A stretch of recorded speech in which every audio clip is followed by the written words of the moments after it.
Well, good evening, church. Thanks for joining us once again for our fourth week of our book discussion on the Book of Joy. Already halfway through, we're gonna have 7 of these. So Amazing. we're at the midpoint now. Yeah, so we're just so grateful that you've been tuning in and joining us and being present with us. Yeah, we've really enjoyed reading through this book with everybody too. Yeah, we wish we could do it together. Yeah. But this is like the next best thing. Right, yeah, we know it would be better together. Yes. Indeed. As the Methodists have been saying for the last 4 years, better together. So. All right. Well, let's go ahead and get started. Do you want to offer a prayer for us? Yeah, let us pray. Yeah, there was a prayer that they offered in the book. It was actually from the Buddhist tradition. Yeah. And so, maybe we can include that. Yeah, let's do that. Gracious Holy Lord, as we come into your midst once again today, may we have open hearts and open minds to what the Dalai Lama and Bishop Tutu offer for us today in their years of wisdom as religious leaders, and as their wisdom is simply those who have journeyed through life and been through so much. Lord, we give you thanks. And so, as we gather together, and as for suffering, I do not wish even the slightest. As for happiness, I am never satisfied. In this, there is no difference between others and me. Bless me, so I may take joy in others' happiness. And all God's people say, Amen. All right. Yeah, I think that prayer is a really good transition for the first chapter we read this week, which was on envy. Titled Envy, that guy goes past yet again in his Mercedes-Benz. And here I said there's a Tibetan Buddhist teaching that says what causes suffering in life is a general pattern of how we relate to others. Okay? It's how we see ourselves compared to others, how we relate to one another that causes our suffering. So specifically, there's 3 groups: those who are above us, those who are our peers, they're on par with us, and then those who are below us. And generally, we'd look at this in probably a socio-economical way. Yeah. In this teaching, it says that generally people have envy towards those who are above, competitiveness towards the equal, and contempt towards the lower. Okay, so why do you think we relate to others in these ways? Well, if we go right through them from the above to where we are to those who would be considered lower than us, when we look at the person that's above us, we have envy towards them because we want what they have. We are taught and kind of pre-programmed from birth to always want more. And so, and in some regards that can be a good thing, but, to have like drive, ambition, a certain level of ambition. Yeah, but in other ways it can be very, very harmful. Yeah. And so we have to have a good balance between those. So it makes me think of Harry Potter with Slytherin. That's a house of ambition, and that's what the Sorting Hat tells Harry in the beginning. Yeah. He's thinking like, what house should Harry go into? And he sees ambition in Harry and thinks, you'd be great in Slytherin. Ambition could be a very good thing. Yeah. But we see with so many people in Slytherin, it's not great. Their ambition, turns them bad, turns them evil. Yeah. So, yeah. So there's definitely, like in Harry Potter, as well as just in everyday life. There's good ambition and bad ambition, but in regards to envy of those who are above us, it could be like, I want the big house, or I want the fancy car, or I want the whatever, and your promotion at work, promotion at work, whatever it might be, right. rather than having a contentment with where we are, and being happy and present in the moment of where we are. For people that are equal to us, we are trying to be competitive with each other because we're trying to one-up each other to be the person that's above all of us. And so we're trying to really strive to beat the competition out so that way we can be the one at the top of the ladder versus everybody else. Right.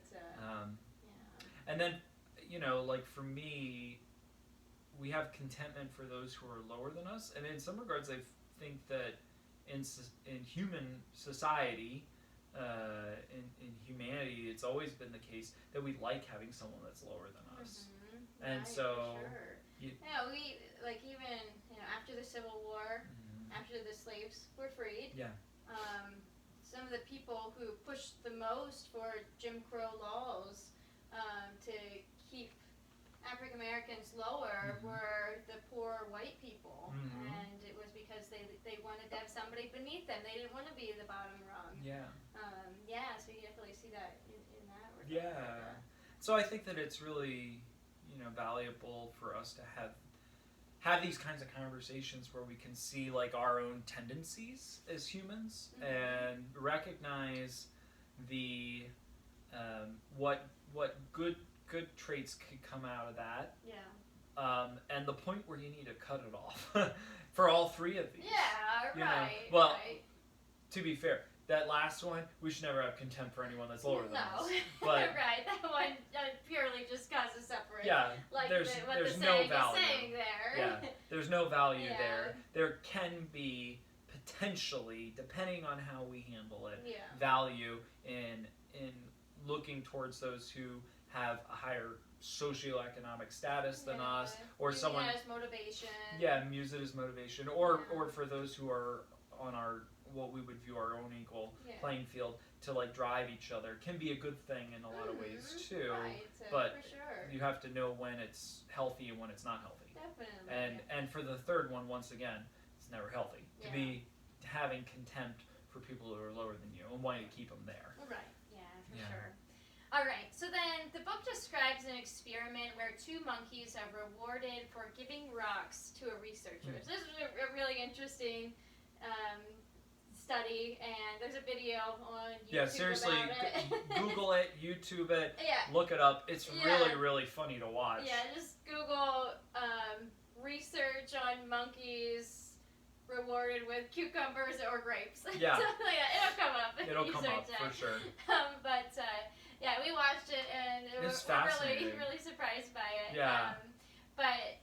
So the book describes what happens in this study. Yeah. So two monkeys, and they're in cages, and they have rocks. And if a monkey picks up a rock in a cage, hands it through like the bars of their cage to the researcher, then they get a reward. And there's two monkeys side by side in separate cages, and they can still see one another. And the one hands a rock, it gets a cucumber, and it's very happy with the cucumber, enjoys the cucumber.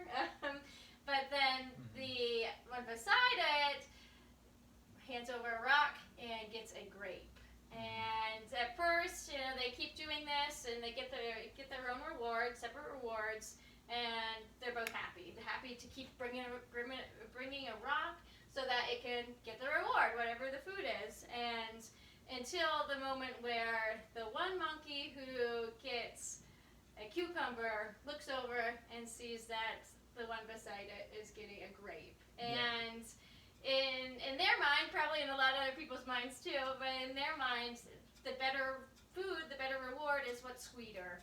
And of course, a grape is sweeter than a cucumber. Yeah. And so when she sees that monkey get a grape, she frantically gets a rock, hands it over, expecting a grape, really, wanting desperately to get that grape. And the researcher gives her another cucumber, and she flips. She's so angry. Oh my gosh, so mad. Grabbing that front of that cage and just shaking it. Yeah, she takes the cucumber in her hand, throws it right at the researcher, hits her with it. Shakes the front of that cage and freaks out. Yeah, and even like flips her head back like, right.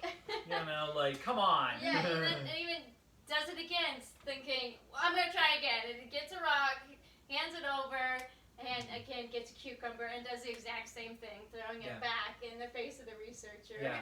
So it was really shocking to see, and really clearly shows that, with those monkeys, but we can also see this lesson in us too, that often we're happy with what we have until we see that somebody else is getting something different.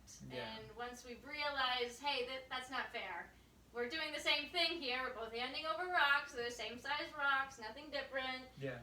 I think it might have even been the same rock, because they were handing it to the researcher, and then the putting it researcher back in. was handing it to the next monkey. I think it was the exact same That's funny. rock. Yeah. So, seeing they're doing the same work, but not getting equal reward, is us as humans would not, we would react the same way. If you're doing the same work as your peer, exact same job, and they're getting paid more than you, you're not going to be happy about that. But so it was just a really interesting study with that. So the question I have with that, do you think that humans act in the same way? Kind of just said that one. I agree. I think that humans do act in the same way, and we see it. They described it with like the Occupy Wall Street movement. Yeah.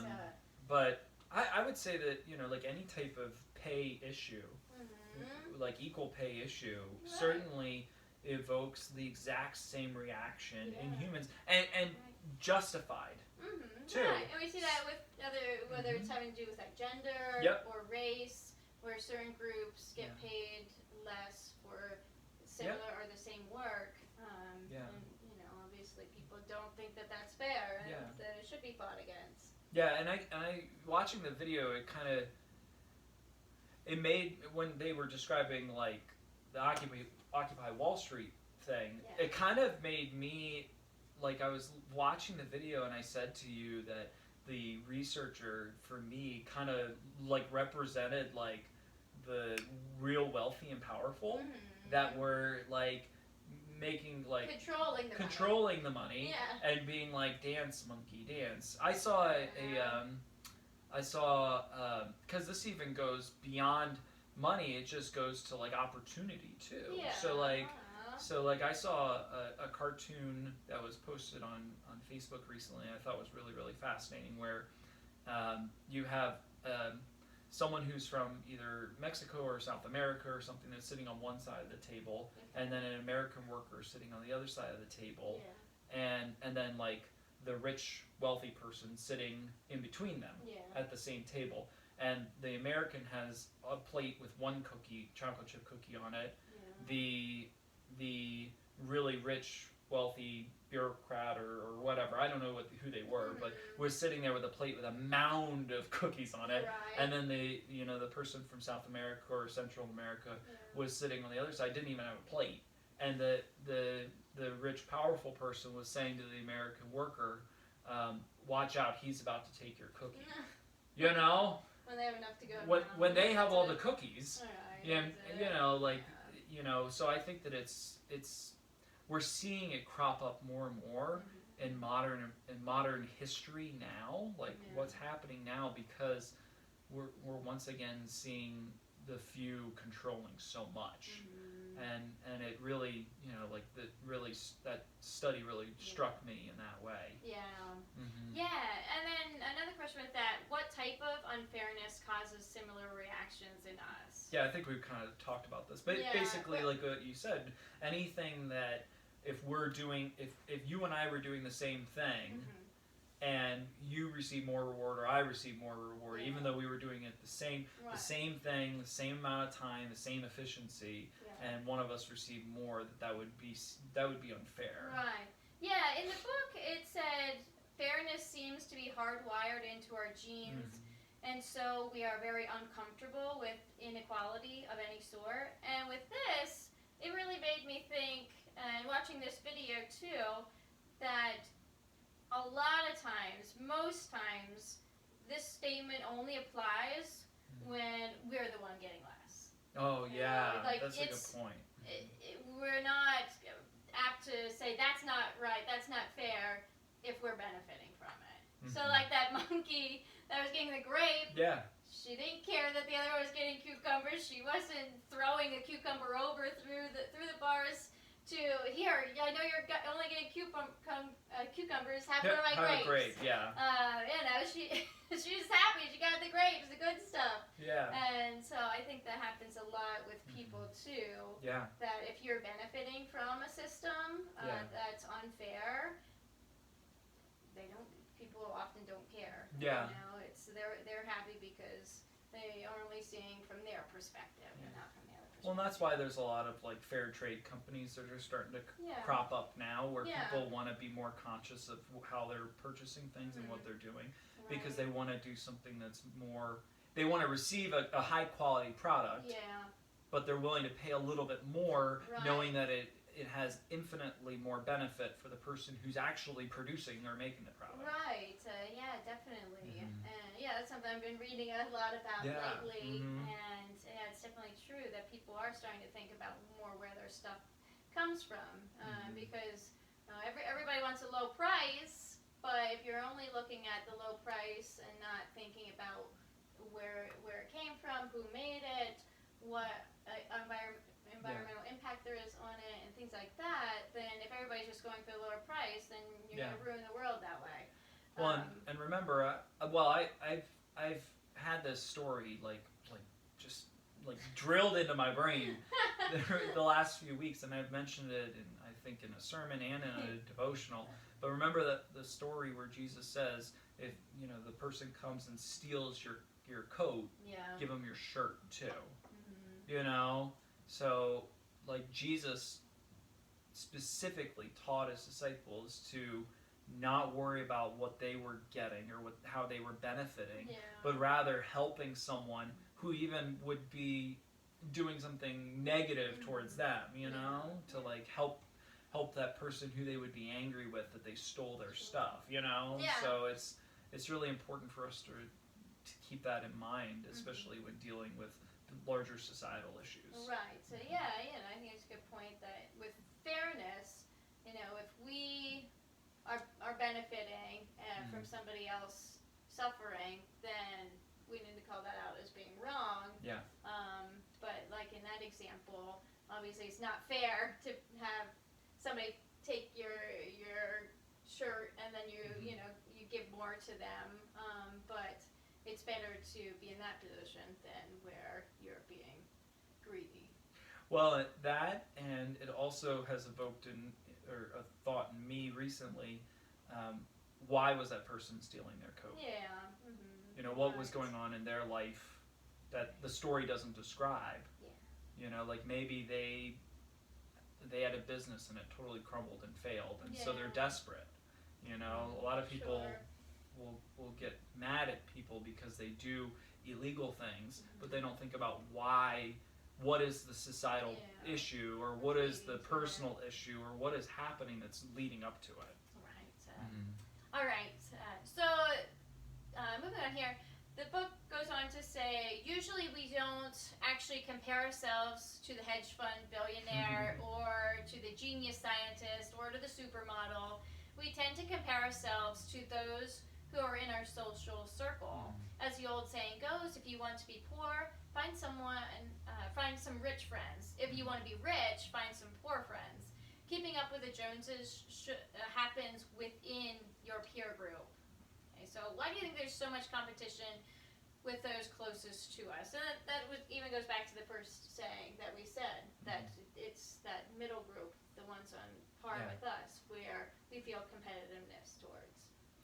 Well, I think that we might look at the group above us and think, well, I can't really compete with them. Yeah, they're out of our league. Yeah. And the people below us, it's like, well, they're already below me, so who cares? Right. So we are always competing with the people in our social circle, because it's the ones that we could supplant.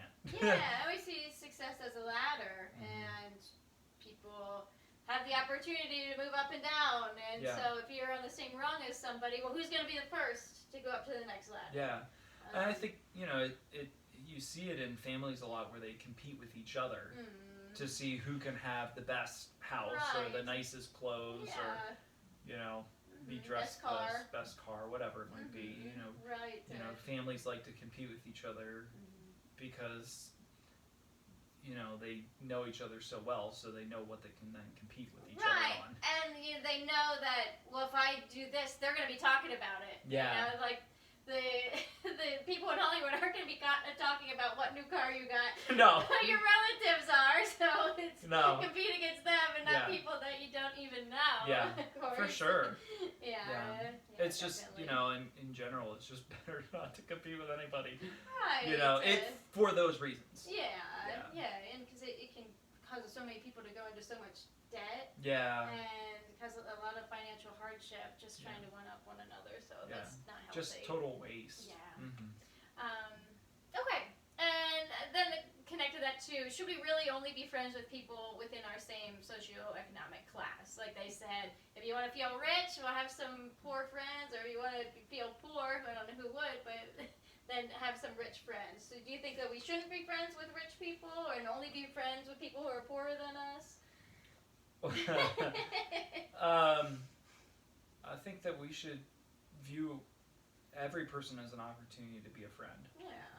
We shouldn't like look at anybody's personal situation and then decide from the get-go, no, I'm not going to give my time to that person. Right, for sure. I think with that, the bigger thing is work on your perspective on envy. Yeah. Rather than not be friends with somebody because of what they have. Yeah. See what's going on in your own mind. Yeah. Yeah. We can't control what other people do. You can only control what you do and how you respond. So if your whole focus is trying to find friends to make yourself feel better about yourself, then you're not going to be a very good friend. Right. Yeah, definitely. So. All right. So then Archbishop Tutu offers 3 remedies for envy. They are gratitude, motivation, and reframing. So with gratitude, of course, that one, very clear, be thankful for what you have. For motivation, you can say to yourself, don't just sit there and be jealous. Get up and actually do something. Work to get to that point. Use it as a motivator. And then the last one, reframing, would be to look at a situation and say, why do I want that? What do I really need? Or you could also think, is living that way what's best for the whole of humanity or what's best for the environment? Okay, so out of those 3, gratitude, motivation, reframing, which of these stands out to you as the most powerful tool? I would say definitely reframing. Because if we are able to reframe why do I want what I want, or what is my motivation, and what impacts can this have, that can lead to having gratitude and thankfulness, and that can lead to us having motivation then for what we do going forward.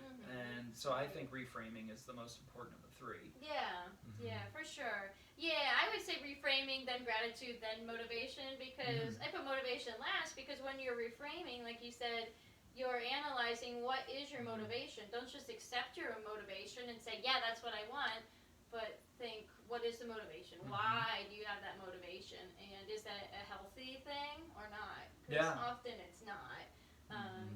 Because you could see, like, why do I want to have a mansion? Like, can the world afford for everybody to have a mansion?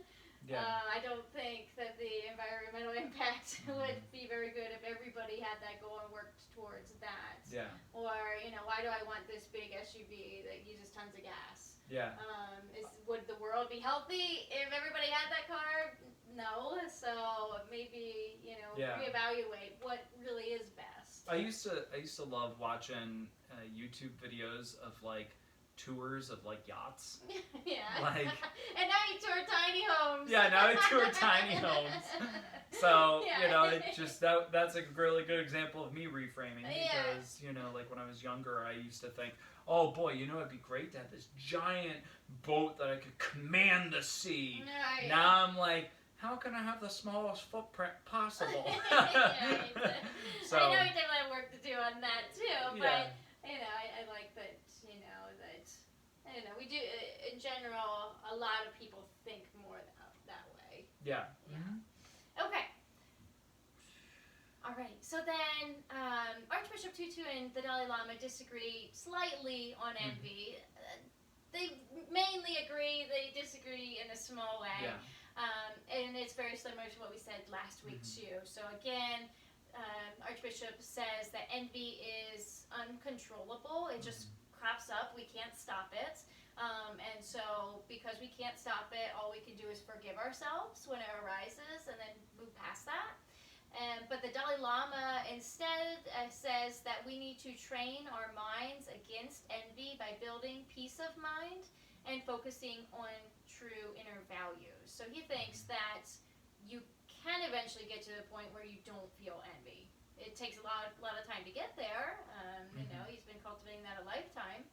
But he thinks that you can get to that point, and so that should be the goal, to train your mind to not feel negative emotions such as envy. So which of those two do you agree with more? Both and. Yeah. Right. Well, you know, they're so similar. They're so similar because they both recognize, you know, the major difference is the Dalai Lama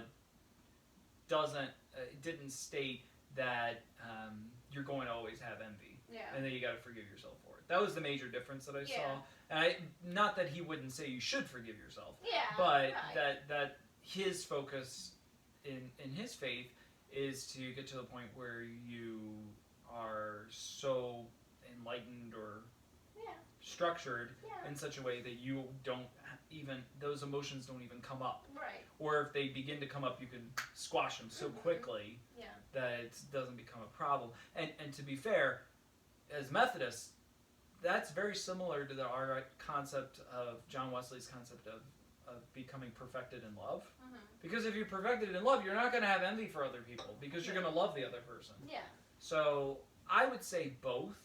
I would say that in our sanctification process, as we move towards perfection in love, we have to be willing to say, you know, when we do have those emotions, you know, forgive ourselves, learn from it, and figure out how we can mitigate it more going forward. And then, you know, the next time it happens, you do it again, and the next time it happens, you do it again. I mean, how else would the Dalai Lama have even gotten there? That's what he would have done, too. Sure, of course. He would, of course, say himself that it takes time. He wasn't free of envy his entire life, and he didn't hold it against himself either. When he felt it in his life, he forgave himself, too. So even though they say it differently, and they say in the book that's a little bit of a disagreement, I don't really think that it is. No, they're both right. I think they're just at different points, even though they're similar in age.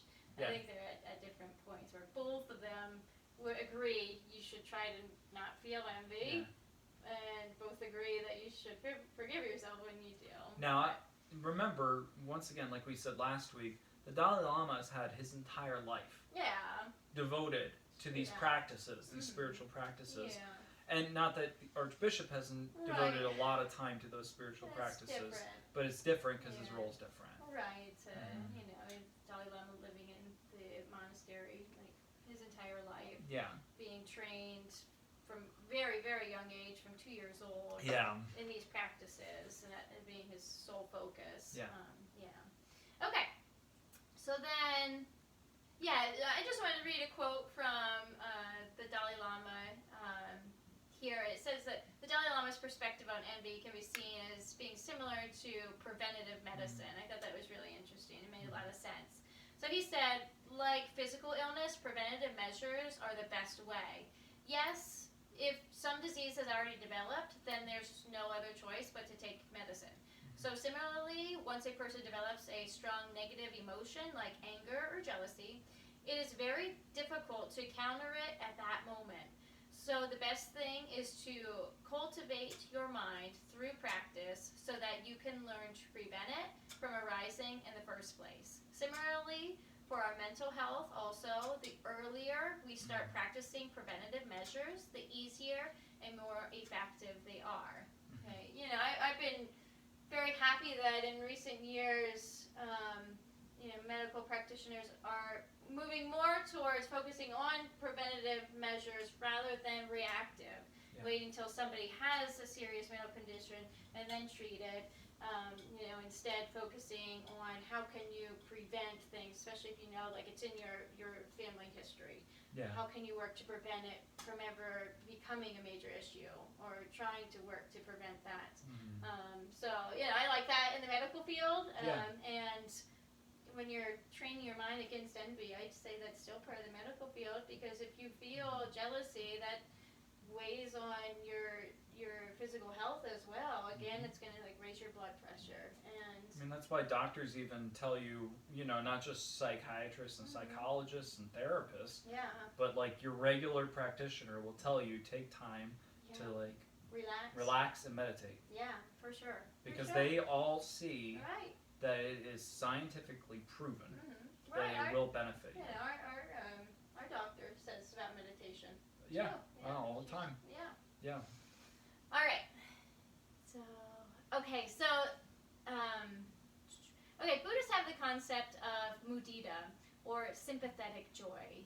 Jimpa, who is with the monks there, says, if someone has something that we want, say a bigger house, we can consciously take joy in their good fortune by telling ourselves, good for him, just like me, he too wants to be happy. He too wants to be successful. He too wants to support his family. May he be happy. I congratulate him and want him to have more success.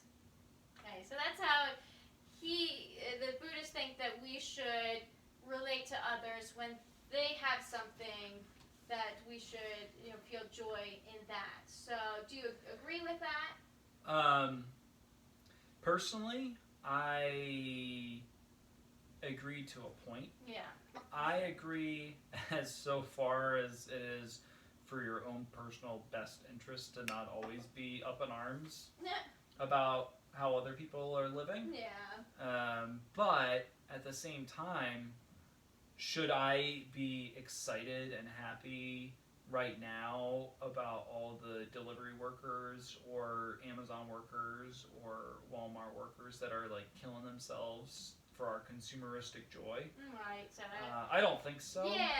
Yeah, I think, Jimpa's example there really kind of makes it difficult to answer that question because he says about a bigger house. So if you're looking at consumeristic happiness, or as we said earlier, hedonic happiness, if that's the happiness that their accomplishment is, they have a big house, they have a new car, they got their Amazon packages, whatever they bought there, they got the newest iPhone, things like that. Like, should I really have to feel happy about that? And I don't have to. I shouldn't feel jealous. I know that. But like, do you have to say, oh yes, he's like they bought this gas guzzling Suburban, right? To drive themselves around. Yeah, so I don't know. I think that to a certain extent, like if somebody got engaged, and then you can be like, yeah, wow, I'm happy for them. Okay. Now that's a very, very different thing. It's talking about sympathetic joy, where if somebody has something we want, then we still feel happy for them. So if somebody is single and one of their friends gets engaged, then feeling happy for that, they should feel happy for that person. So that's why I was saying that Jimpa's example of the bigger house really makes it difficult to answer, because in that example, I find it very different from a personal achievement, a personal happiness. Something happening in somebody's life that's not consumeristic is different than just a materialistic object. I see what you're saying. Yeah, of course, definitely. Okay. All right. Where have you struggled with envy, and what have you found helpful in overcoming it? Well, I've struggled with, being a pastor. There's a lot of ministers that are way better at ministering than I am. They're way better. They're way smarter. Yeah. They're better at preaching. Yeah. They're better at teaching. They have a better presence, and so. On one side of the coin, I really admire. There's a lot of people I really admire. Both colleagues and other ministers around the world. But then at the same time, like, there's still those moments where I'm like, oh, I wish I was like that. Yeah. But then I also have to like recognize that we're all on our own journey, and there's probably somebody that they're envying in their ability, and they might not feel so great about themselves all the time. And so I think that. More and more recently, I've had to like just kind of pull myself back and decide, well, what can I do to improve myself, or what can I do to make myself better at this job, or whatever it might be. Yeah, which you have a lot of strengths in, but I understand what you mean, where you may feel like, well, I'm not the top of the list on every category. No. Sometimes I know that there's things that I do well. Yeah. But I also sometimes feel like I'm like very middle of the road on a lot of stuff too. So, I'm deciding now to instead of being envious of other people, to like use it as like a humbling moment, so I can reevaluate where I am. Yeah, that's smart. Change the direction I want to go. Yeah, and fix whatever I want to fix. That's smart. Yeah. Yeah, for me, I can see the same thing. Like like when I graduated from college and looking for teaching jobs, and feeling like passed over on certain jobs I applied or interviewed for, or specifically in times when I like knew the people that were hired over me, and so it's really awesome of you to say like that you're looking at them and seeing how can I improve, like evaluating yourself. Because for me, I was just like, I'm smarter than them. Well, to be fair, you are smarter than them.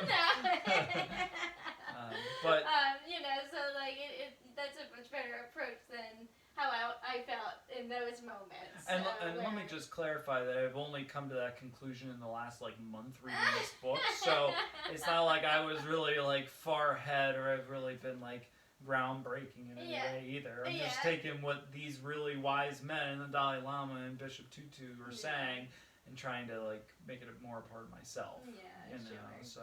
Okay. Yeah. All right. So then, moving on to the next section, it's on suffering and adversity, passing through difficulties. So the Dalai Lama says, even a tragic situation can become an opportunity. There's another Tibetan saying that it is actually the painful experiences that shine the light on the nature of happiness. They do this by bringing joyful experience into sharp relief. Do you find this to be true? Well, I can't remember if it's in any of your questions going forward, but I do remember reading in the book that they both admitted that suffering is always going to come. Right, and we talked about that last week too. Yeah. So you have to be able to take whatever tragic situation you're a part of, or whatever suffering you experience, and find the good in the midst of it all. So for me, I don't always think that every bit of suffering brings joy, but the things that happen in and amongst it do. Yeah.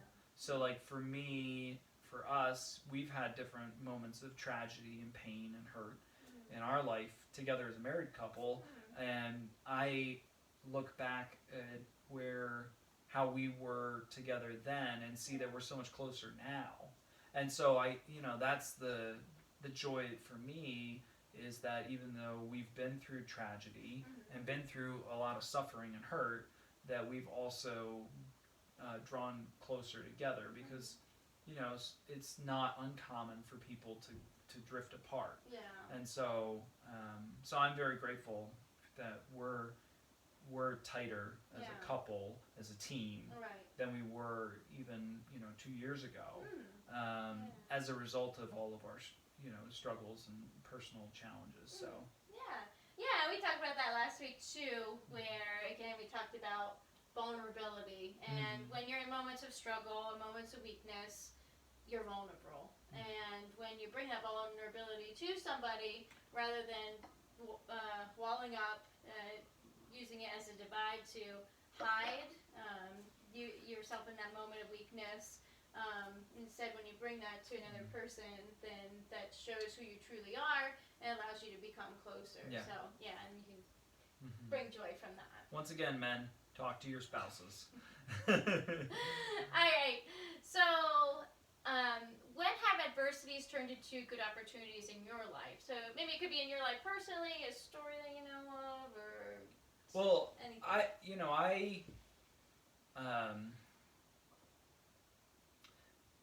I think about, like, I have a friend who struggled with Lyme disease for most of their life, and has really been able to overcome a lot of physical pain and hurt in order to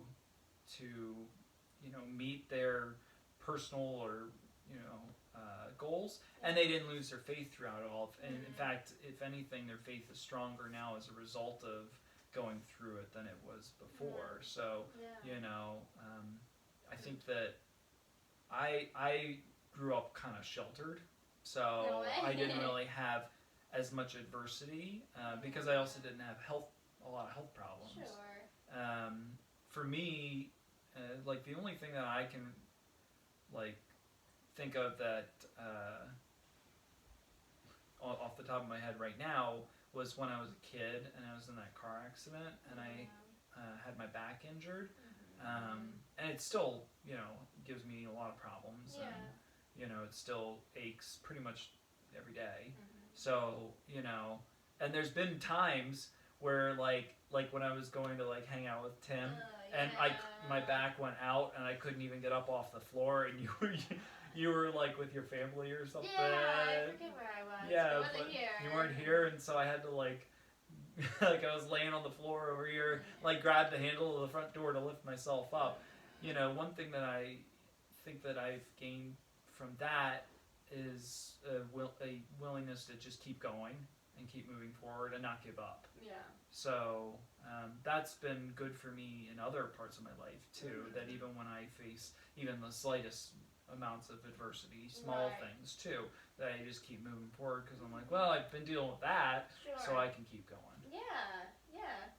I don't know, for me, I'd probably say that, struggling with maybe, like, loneliness from different times, especially when I was younger, for me, like, it was tough at the time, but, like, I really see that, like, I wouldn't be a stronger person today if I wasn't, or I wouldn't be so, I don't know, either resilient or just my own person.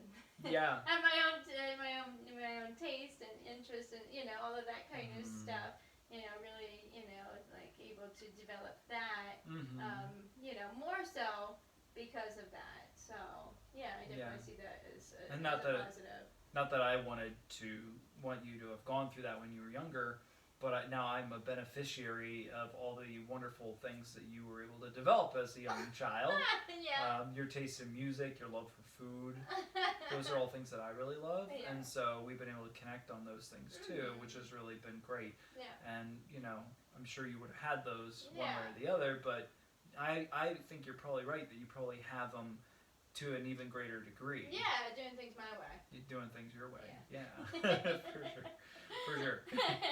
All right, so the Dalai Lama goes on to say to the Archbishop, when you got your freedom, you really felt joyous. Now the new generation who are born after, they don't know the true joy of freedom and they complain more. So do you think that we take certain things for granted that we should appreciate more, and if so, what? Yeah, I think that a lot of times we take the people in our lives for granted, big time, and don't show them the level of appreciation that they truly deserve. And that's something that not only hurts them, but then it hurts you, and it just causes pain all around. So we really need to be more focused on who's in our lives and what they mean to us. Right. Because a lot of times it takes not having something to realize what it means. So, like the Dalai Lama was saying to Archbishop Tutu, that he experienced not having freedom, and so it's a little disheartening to see younger people who do have that freedom, which is great. Yeah. This is very good. Not appreciating that so much. So I can see that with like what you're saying, where like somebody may not appreciate a spouse. Yeah. Like somebody who lost a spouse. Yeah. Would know the value of a spouse, or somebody who lost a child. You know, other people may take their children for granted, get quick to anger. But if somebody lost a child, you know, they know, you know, the true value of the child. Yeah. You know, and the time spent together. So but also it talked about voting too. Voting, yeah, that's what I was just thinking about. That he mentioned that, you know, like when they finally got their freedom, and they could have democratic elections. One of the first thoughts that he had was, in America, we had it for so long, and only at that point, only like 40% of the people went out to vote. They just took for granted that freedom and that right to be able to go and vote, and so they didn't. Right, because they said in South Africa in the first election, people waited in line for hours. Yeah, miles lined up, miles. Every time we go over here to vote, it's like no wait at all. Yeah, never. And still, people don't come out to do it. Granted, there's only a few thousand people here, and a lot of them are kids, so you know, maybe that has something to do with it. We're not saying anything, but still, you know, it's very easy for most Americans to vote. Yeah. But you know, there's so many people who do not. Yeah. Okay. So, then in the Buddhist tradition, they have a thing called the 7-point mind training, and in that they identify 3 categories of people that are special objects of focus because they are the most challenging to us. They are our family members, our teachers, and our enemies. Why are these groups of people so difficult for us? Because family members are people we're closest to. Like teachers, you can think about when you're in school or college, but you can also think of other people in your lives who are kind of like mentors, or bosses, or pastors, or anybody like that. It's kind of in like a teaching role. And then enemies, that one's not surprising. But the other 2 might be the most surprising. Yeah, I think that, for me, when we look at, like, let's take family members, for instance.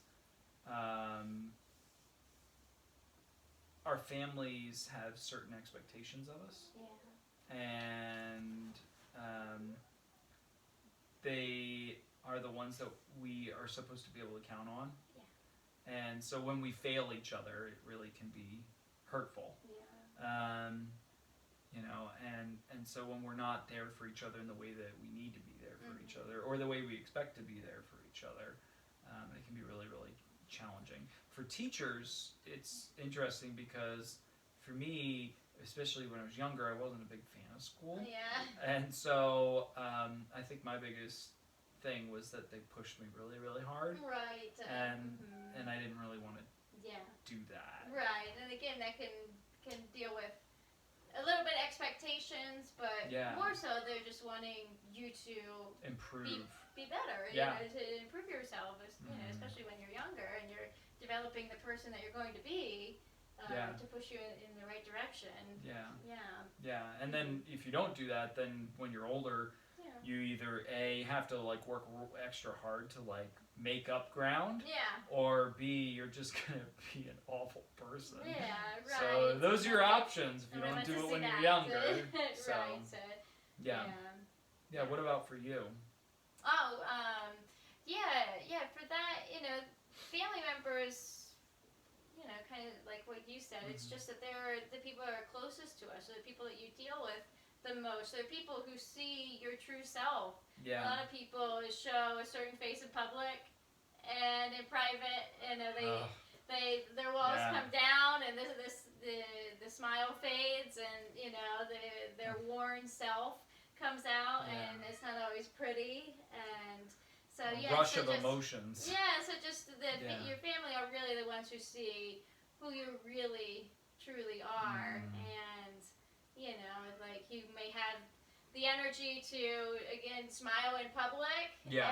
But then when you come home, it's like, I don't have the strength to be nice anymore. Yeah, for sure. And so, yeah, they see us at our worst often, you know, and it is unfortunate because the people who mean the most to you, that sometimes you end up treating the worst, and it's not fair, but again, it's just like, you know, you're together the most, and so that's, I think, the struggle there. Yeah. Yeah. Okay. So, do you think joy happens in spite of adversity or because of adversity? This is, for me, another both and. Yeah. It's a lot of those. Yeah, I think that joy often does come out of our adversities because we are challenged and we have to work hard to find joy, and because we're focusing on it, we often do find joy. And then you know, for me, I'm stubborn, so I don't want to sit and wallow forever, so I'm I've got to do it in spite of it, and because of it. You know, I'll work through it to find something. Try to find something good. Right. Find meaning in it. Find meaning. Yeah. Okay. So next, the book goes on to describe a traditional Chinese tale about a farmer whose horse runs away. A lot happens in the tale, but one thing leads to another. It's cause and effect, and each step that happens, the neighbors around are saying, "Wow, he has bad luck," or "Wow, he has good luck." And then the next thing that happens shows, "Oh, that wasn't good. Oh, that wasn't bad. that had a good result." What they thought was good turns out to cause harm, or what they thought was bad has a positive consequence. Yeah. So, do you think we can ever know what is lucky or what is unlucky? No. Like in the moment as it's happening, can we say, "Wow, that was so lucky"? I don't really think that there is luck. Yeah. I don't really believe in luck. Mm-hmm. It makes me think of when I was a kid. I used to watch cartoons a lot, and I love comic books. Yeah. And so there's a character in the DC Comics who everyone knows pretty well called Two-Face. Okay. And so he's one of the bad guys that Batman battles, and he has a coin that is clear on one, shiny on one side and burnt on the other side. Yeah. And so his thing that he always says is he says, "I make my own luck," and then he flips the coin. And, okay. Wherever it lands, that's what happens to you. You either live or you die. Right. But so it's just chance. It's just chance. Yeah. I think life is just it just happens. It just comes as it is. Yeah. And whatever happens, happens. Yeah. And there's not really anybody that's lucky or unlucky. It just kind of is. Yeah. I get what they're saying here. I definitely agree with the tale and the message behind it. Yeah. That we don't really know the consequences of things. No. What I thought of with this is, obviously most people are not enjoying being stuck at home with COVID-19, stay-at-home orders, and but there is undoubtedly people who would have lost their lives in car accidents if they were driving to work, if they were traveling. It's certain. There's no way that it wouldn't have happened. It happens so often. And there's been less crime. Right, yeah, but even for car insurances, they're saying you're getting money back because there's less accidents. Yeah. And so that's just proof that we don't know who would have lost their lives if they were living their normal life. Yeah. But we know that people would have. Yeah. And so a lot of people, if they knew that that would have happened to them, would be saying "Oh my goodness, thank you so much for these stay-at-home orders." That's true. Yeah. Okay. So the Archbishop says suffering can either embitter us or ennoble us. What makes the difference? It's all about our perspective and how we handle it, and where we find purpose and meaning in the midst of the suffering. Right. So if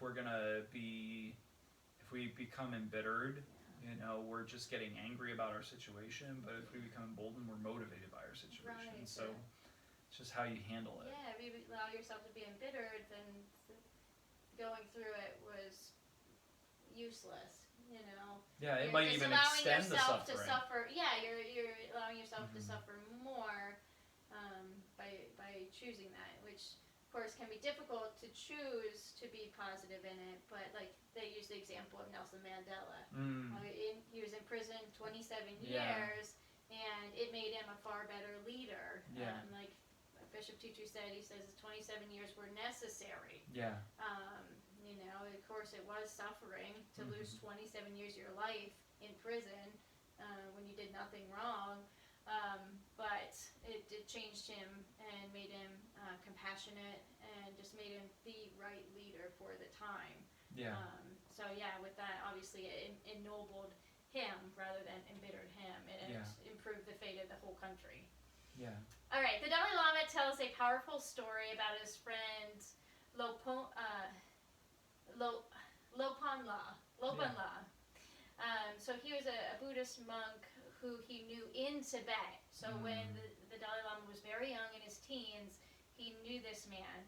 And so when the Dalai Lama fled Tibet in the 1950s to escape the Chinese, Lopanla was not so lucky. He was captured by the Chinese, and he was put into a Chinese gulag for 18 years of hard labor. And yeah, I just wanted to read a little bit of his story here, since it was a pretty powerful one.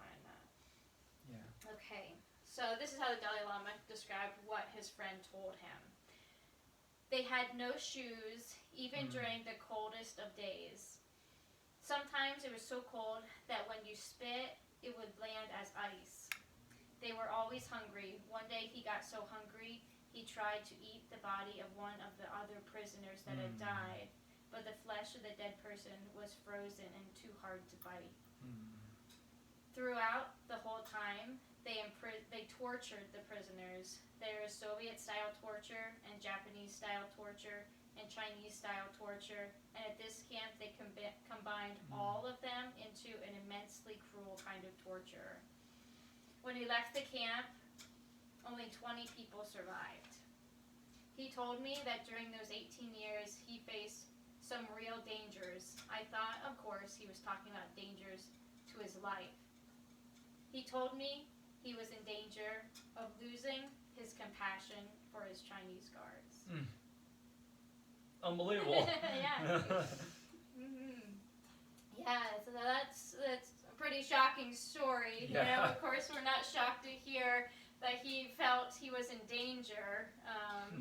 But I think that ending, that where he says what he really felt he was in danger of losing, not his life, but he was in danger of losing his compassion for his Chinese guards. I don't know who could do that. Yeah, it's amazing. Yeah, an amazing right? story to like have such a great focus and deep and richness to your faith. Yeah. That you can remain focused on trying to have that level of love and compassion for your captors who are treating you so poorly. I mean, he talked about it in the story, like you said, that, you know, when they would spit, their spit would freeze before it hit the ground. They don't have shoes on. So just think about how awful that would be. There was 130 people that were taken into this gulag. Only 20 of them Only lived. 20 survived. Yeah, so obviously that shows you how bad it was. Yeah. The vast majority died. Yeah. With this, you know, it's just shocking, because I think most people who read this, you're not experiencing anything at all. Not like this. Compared to what it would have been to really be there. But most people that read that and know what the Chinese did would have no compassion for the Chinese. Yeah. You know, I have a hard time feeling compassion to the Chinese guards who tortured these people. And I wasn't there. So I can't imagine being there. For 18 years. For 18 years in these conditions and holding on to that compassion. I think that would be almost impossible. Yeah. Yeah, I don't know how they could do it, but it it definitely shows the intensity of their faith and their commitment to their inner values. That was what was of utmost importance to them, and that they chose to use this time as practice, because, as the book said, our capacity for kindness grows when it's challenged. Yeah. So obviously it's a massive, massive challenge to compassion, to kindness, to care for others, and so they chose to just use it to ennoble themselves. Yeah. It's amazing. Yeah. All right, so next chapter is on illness and fear of death. So when this interview took place, each man was dealing with aging and health concerns. Archbishop Tutu had nearly died twice as a child, once from polio and once of tuberculosis. In both those cases, when he had polio, his father had bought it, went out to buy a casket for him. Yeah. And when he had tuberculosis, His mom was buying like a black outfit, right? And with tuberculosis, the doctor told a friend he's not going to make it. Yeah. So he was very close to death in both of those instances. And now he is battling prostate cancer. So as a result, illness and death are discussed in connection to how we can still live joyously. So the book states, illness is one of the most common sources of suffering and adversity that people face, and yet even here, people can find meaning and spiritual growth in it. In many ways, it's probably the most common motivation for people to reevaluate and transform their lives. It's almost cliche that people with serious or life-threatening illnesses start to savor each moment and to be more fully alive. The point is made that curing is not the same as healing. With healing can occur even when there is no cure. If a disease cannot be cured, there can still be healing, and that healing instead happens when a person comes into wholeness by living an intentional life. So have you ever seen any cases of this, or how do you think that we can live this way throughout our whole lives and not wait, unfortunately, until we know that our time is limited? Well, I come back to my friend who has Lyme disease. He always will have Lyme disease. It's not going to go away, but he's learned to live with it, and know when it might crop up for him or when it might reappear for him. But he's found a lot of healing for his own heart through the struggle, and just any situation where you see people that are living with lifelong illnesses that they know they'll never be free of, and they still find joy and still live a beautiful life even in the midst of it. I think a lot of times, and I can't think of any, and thankfully I can't think of any personal examples, like people that I know, but I know that it can happen when somebody is younger and diagnosed with a terminal disease, like something that they know, like they have 6 months to live, or something like that. You see it in movies, of course, where people have bucket lists and things like that. But that's what I thought of with that. Just trying to pack the most life and love into a short period of time. And adventure, and just all the things that make life worth living. That's why they have time. They have the Make-A-Wish Foundation and stuff like Right, that to that's help a good people example. in those times. For sure, because those special moments of being together with family, or going on having a vacation, or something like that, just to get away, to just focus on enjoying being together and seeing and doing new things. Really are the things that matter most in life. So hopefully more people can realize that we should be trying to live that way all the time. Not just waiting until the end. Even I think it's a Tim McGraw song I thought of when I heard this. It's like, live like you were dying. Oh boy. And it's definitely describes Yeah. Saying like he loved deeper and spoke sweeter, Mm. and things like that. Things that you would hope that everybody could do, and not just in their last days. Yeah, it just really helps you to understand that to not take for granted once again anything. Yeah. Even your days. Mm-hmm. Take advantage of every single breath you have. Yeah. All right. So then the Archbishop gives a glimpse into his hopes for heaven. He says, I hope that the things I believe about heaven are really true. That I will meet my loved ones, my parents, my older brother, whom I didn't really know because he died in infancy. I will meet many wonderful stalwarts. I want to meet St. Augustine. I want to meet St. Thomas Aquinas and people who have taught us so much about praying. Because God is God, because God is infinite, because none of us who are creatures will ever fathom the infinitude that is God. Heaven is going to be forever a place of new discovery. Yeah, I think it's an awesome view of heaven. Yeah. And you reading into that, you can see that the Archbishop doesn't know 100%, that that's what heaven's going to be like. He hopes that what he believes about heaven is true. But he admits that we can't know for sure what heaven is going to be like. So, what's your view of heaven? Well, when I was a kid, my thought was, we're going to be sitting in pews forever. And that didn't sound very thrilling. A lot of people don't do that willingly now. Yeah. For an hour a week. As Methodists, we're quite known for our ability to sit at the back of the church to make the quickest exit out as possible. But, as I've gotten older, I've recognized the same thing that the Archbishop has recognized, that we don't know what it's going to be like. All I know is that there is going to be such immense beauty that's there, and warmth, and freedom from all of life's muck. Yeah. And that's what I'm just so excited about is I don't care if it's got, palaces of gold or whatever. I doubt it will. Yeah.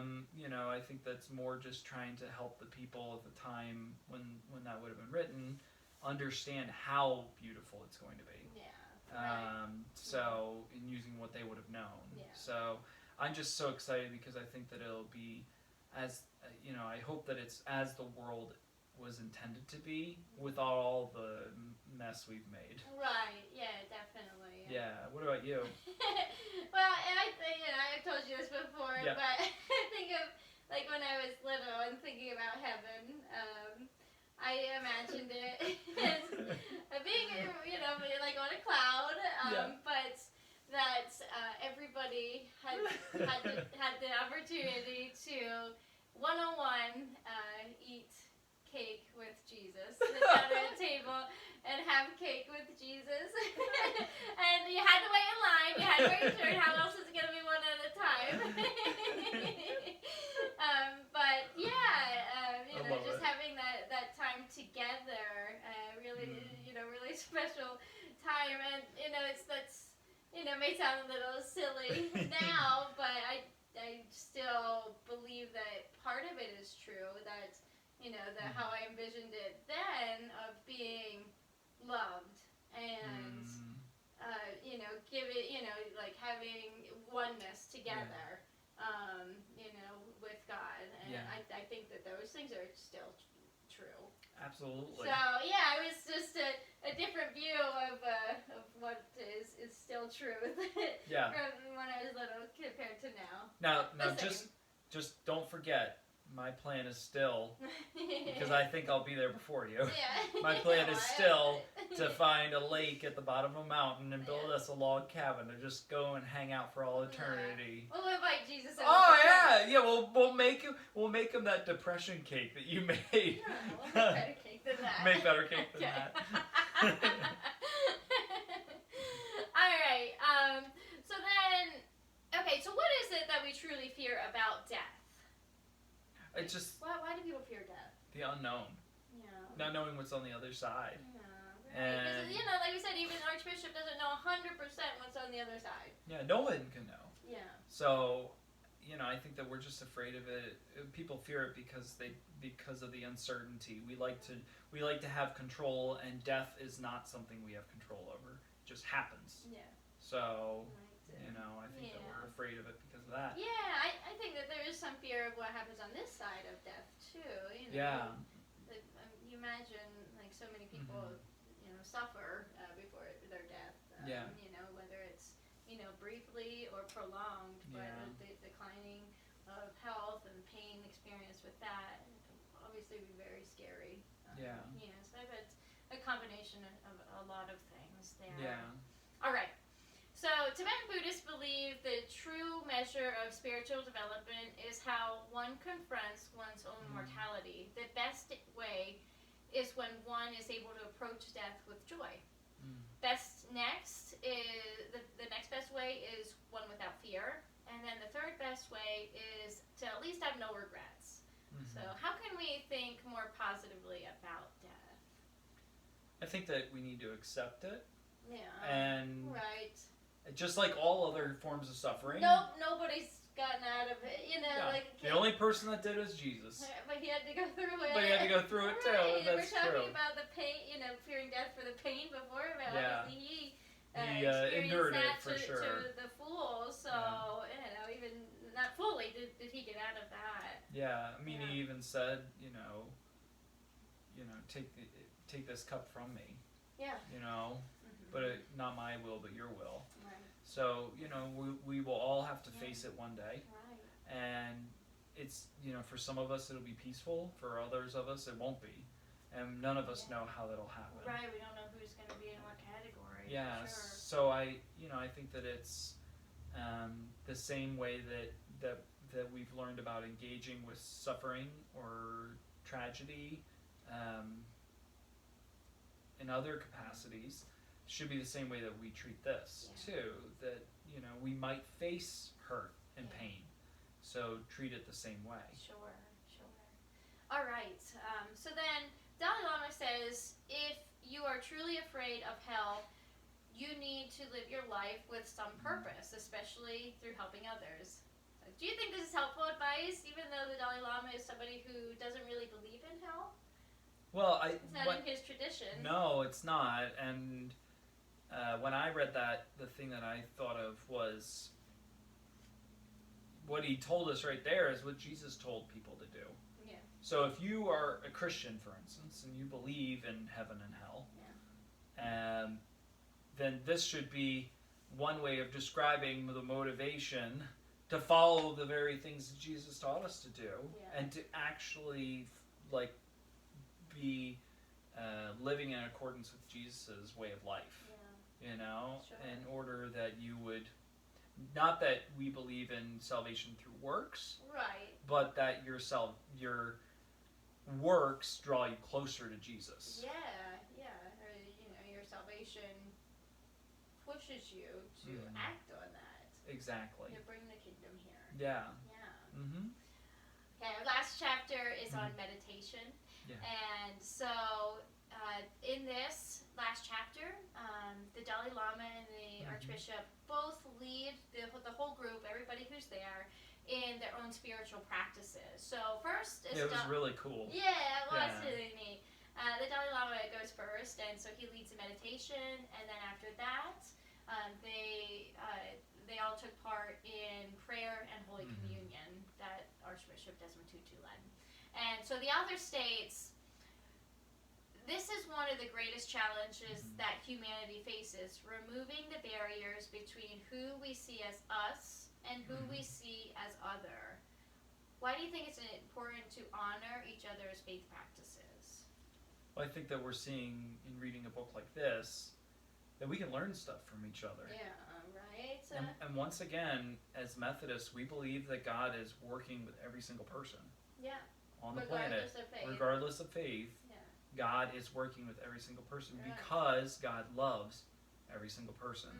So if God is working with the Dalai Lama, then there's something that God could teach us through the Dalai Lama. Of course. So I think that we need to put aside these notions that especially in Christianity, we really have this idea that we are like superior and above the rest. Yeah. And that, if they don't fall in line with what I believe, but, they're going to go to hell. Right. But we don't all agree. So which Christian group is the right Christian group? So I think that we need to just be willing to take a step back, humble ourselves, recognize that we probably have a number of things wrong. Yeah. And then also see where we can learn something from someone else. Right. And plus, we also are called as people of Christ, we're called to bring the kingdom of God here. Yeah. Part of that is that's not like a just a fluff piece. Like that is like this is our calling, this is our directive. Purpose. Our purpose is to bring the kingdom of God here. Yeah. And so I'm not going to be able to change the Dalai Lama. The Dalai Lama is going to follow the Buddhist tradition. He's not going to just jump ship after all this time. Certainly not. No, so, he's not going to, no matter how much I beg and plead, he's not going to come to Christianity, Right. But there's still a lot that we can do together to help evoke that kingdom of God here and to express immense love throughout the world, because honestly, the thing that I'm so tired of, I'm tired of war, I'm tired of violence, I'm tired of prejudice, I'm tired of hatred. I'm just tired of it. And so the only way that we can correct it is love. And the only way we do that is when we're willing to respect each other and honor each other in spite of our differences while looking for our similarities. Right, and you can see that with the Dalai Lama in his tradition. Alcohol is illegal. Yeah. It's a no-no. You don't drink it. But with communion, they had wine, and so he dipped his finger in. Just went like that.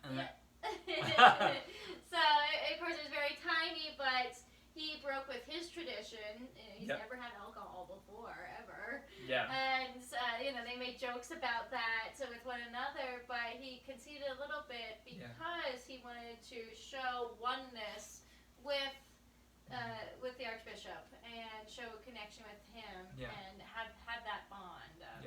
Okay. And so then, to close off here, we read about a lot of different obstacles to joy. Last week and this week, that was the whole focus. So, talked about a lot of them. We talked about fear, stress, anxiety, frustration, anger, sadness, grief, loneliness, envy, suffering, adversity, illness, fear of death. So, that's a long list. Yeah. And so, which do you think is the most difficult to overcome, or which one do you relate to the most? Well, the one I relate to the most is anxiety and stress. Yeah. Those two, for me, are intertwined. Sure. That I for a lot of people, I'm constantly thinking about overthinking situations and causing myself a lot of stress. Yeah. And so I need to continually work and develop practices and habits to overcome that. Yeah. As far as what's difficult to overcome on a larger level, I think anger. I think societally, anger is something that's going to be really, really difficult to overcome, because I might be able to work through my anger at different points, but I can't always guarantee that the person on the other side will do the same thing. And maybe when I'm not working through my anger, maybe they have. Right. So it's hard to get the timed up, Sure. And I think that right now there's a lot of anger in our world, and it really is dangerous. Yeah. So. I have a hard time choosing. Yeah. With this one, I think that I might go with anger, and generally I'm not a real angry person, but I'm not a very envious person. I don't have a lot of stress and anxiety. No. Unfortunately, I don't suffer from that. So I think anger might be the top one there. Sometimes I can get quick to be frustrated. We all blow our top. People that are close to me, but also with the way that people are living that I disagree with, that I think's wrong.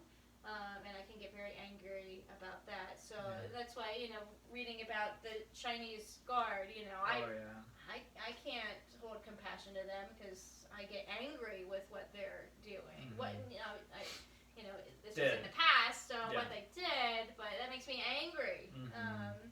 So that's the one that I would say would probably be the toughest one for me. Not being quick to anger when people are doing things that I think are not right. Yeah. Yeah, but instead, trying to reframe it, holding compassion for them, holding love in my heart for them too. I think that's one that most people really struggle with. Yeah. And so I think it's very natural too. So. Right. Okay. Well, thank you so much for joining us tonight. Yeah. And we hope that these conversations and talks have been really important for you and impactful for you. And we want to encourage you to just keep working on finding joy in the midst of suffering and in the midst of stress and anxiety, and to look towards the future and what we can gain and how we can develop and become better parts of God's kingdom, as we are all a part of that body of Christ, to bring the kingdom of God here and now. Yeah. And next week. Yeah, and then next week we are going to be reading days 4 and 5. It's going to be pages 191 up to 228. 191 to 228, so a little less. Little shorter. So yeah, nice. Thank you so much for joining us once again tonight. We send you forth with the blessing of Jesus Christ, knowing that these are uncertain times, and they are going to continue to be uncertain times for at least the near future, and that might be bringing you some stress and anxiety. And so we encourage you to take a moment this week to just close your eyes, to center yourself, maybe sit down, and just take some deep breaths and just relax in the moment that you're in, and to start working on those practices of meditation in combination with prayer, to draw closer to God and to find relief for your souls. So thank you so much for joining us. Go forward with the blessing of Christ. Amen. Thank you.